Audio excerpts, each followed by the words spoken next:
you're running away. That's what you're doing. The probability that you're leading is vanishingly small. The probability that you're deluding yourself about being a leader when you drop out is exceedingly high.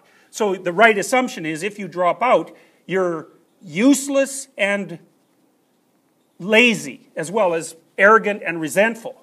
And you should start with that presumption and then go through, cataclysmic soul searching to see if maybe it might not be true. It's true. Well, what's the probability? Saint or loser? Well, there's so few saints that you just using baseline predictions, actuarial tables, you have to assume loser. So, and if you're a loser who thinks they're a saint, well, then you're going to cause an awful lot of trouble.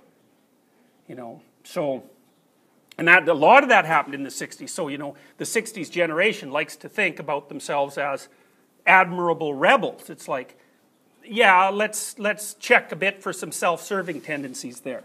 Like the refusal to adopt responsibility.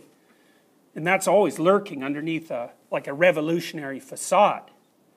So, and I think that's had an absolutely pernicious influence on the universities, especially the humanities, which are dropping in enrollment, cataclysmically deteriorating in influence, and based far more on, what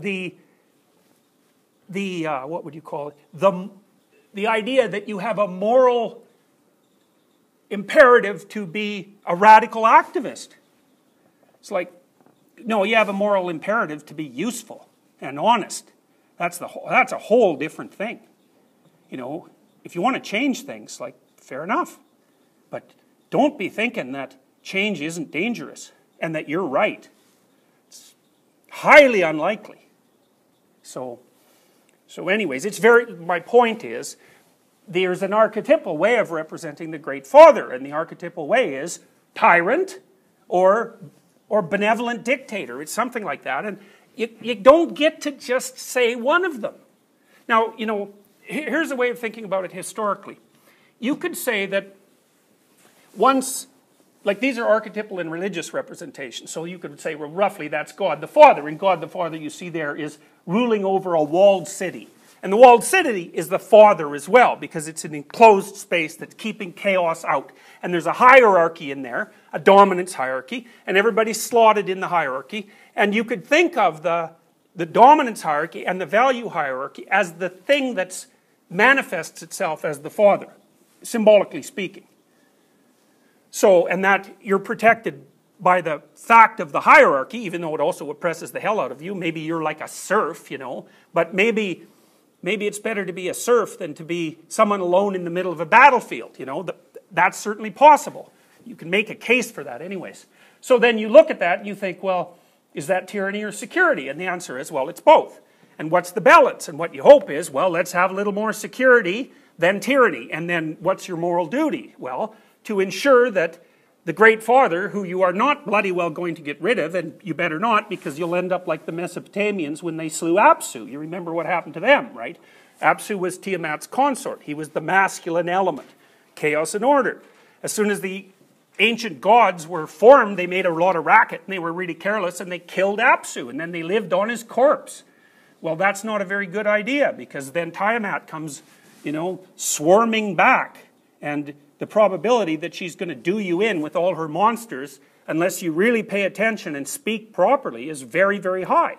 The Mesopotamians had that figured out. Well, they had it figured out in image. It's an absolutely remarkable story. So, yes?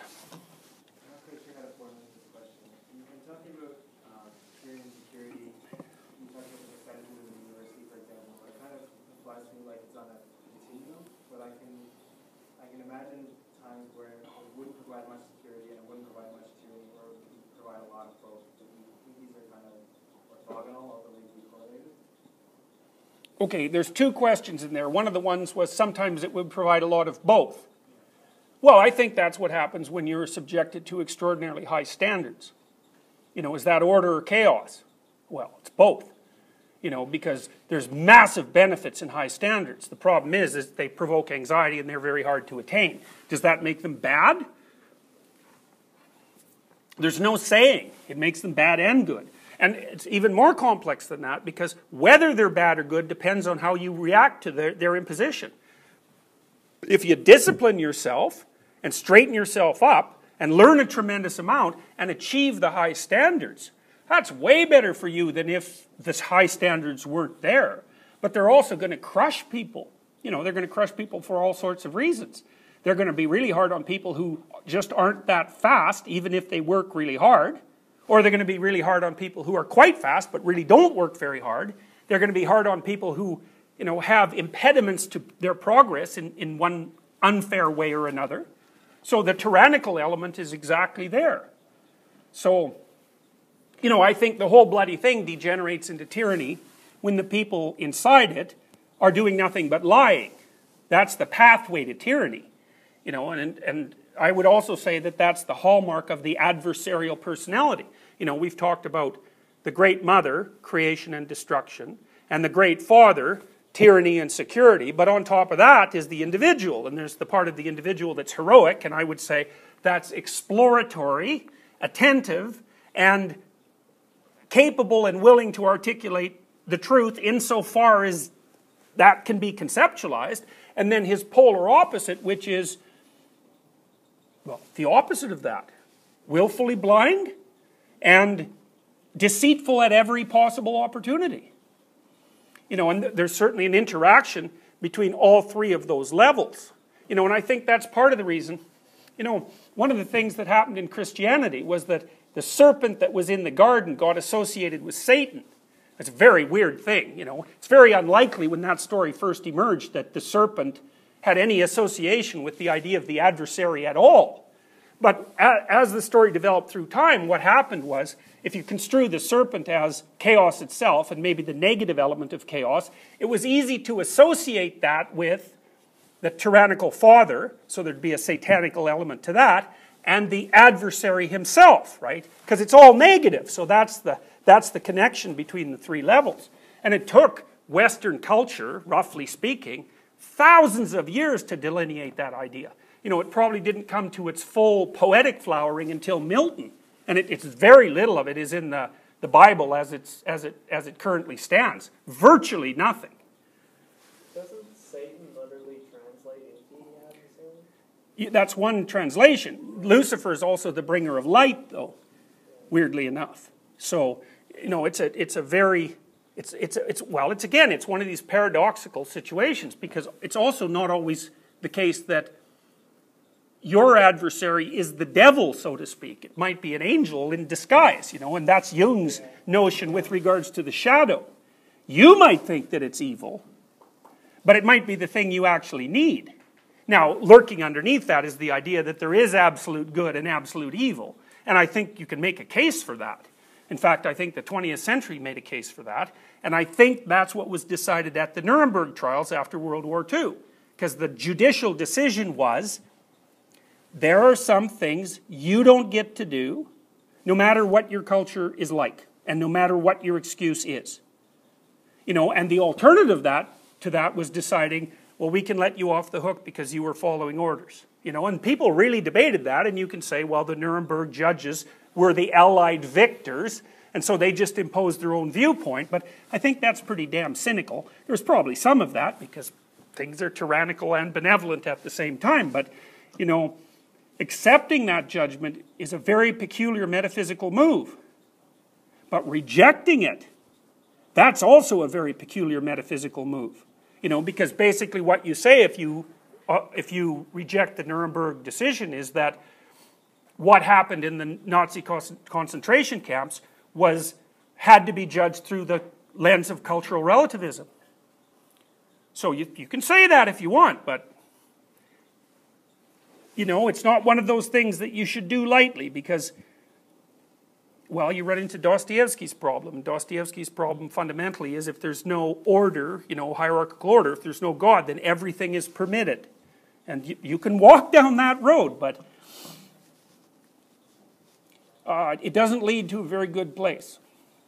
Okay, so So, you know, what we're trying to sort out is the idea, we're trying to propose the idea that what myths are doing is trying to represent the fundamental elements of being as being is experienced at every level of being. So it's not a reduction to chemical or physical constituent elements. It's a perception of the world as it manifests itself at every level of existence simultaneously.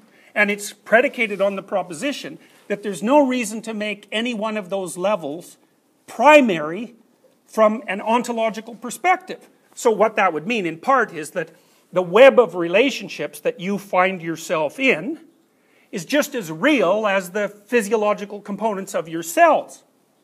Now, obviously, in some sense, it can't be measured or even conceptualized in the same way. But that doesn't mean that the relationship isn't real. You know, so it's a much more comprehensive way of looking at things.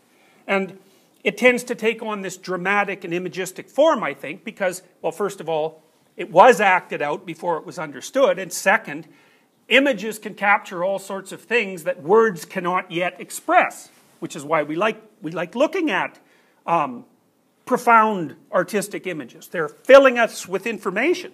You know, and what I found out recently, that Heidegger, whose ideas actually have a fair number of similarities with what I've been teaching you, except I'll tell you something interesting that I think is true. So Heidegger tended to view modern civilization, he tended to view it as the tyrannical element of the Great Father, stopping us from being able to interact with pure being. So he was very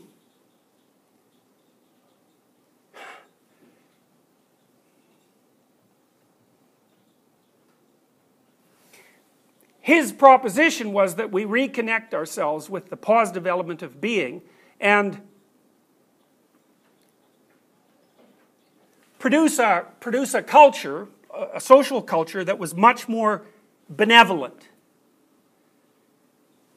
But I think, if you think about this from a Jungian perspective, what the Jungians claim, and this is Alfred Adler claimed the same thing, and so did Nietzsche to some degree, is if you tilt too far in one direction, a counterposition develops in your imagination and starts to have an uncanny influence on you. So I can give you an example. So I've had clients, for example, who are way too agreeable. You know, so maybe they're pushed around by their father for decades.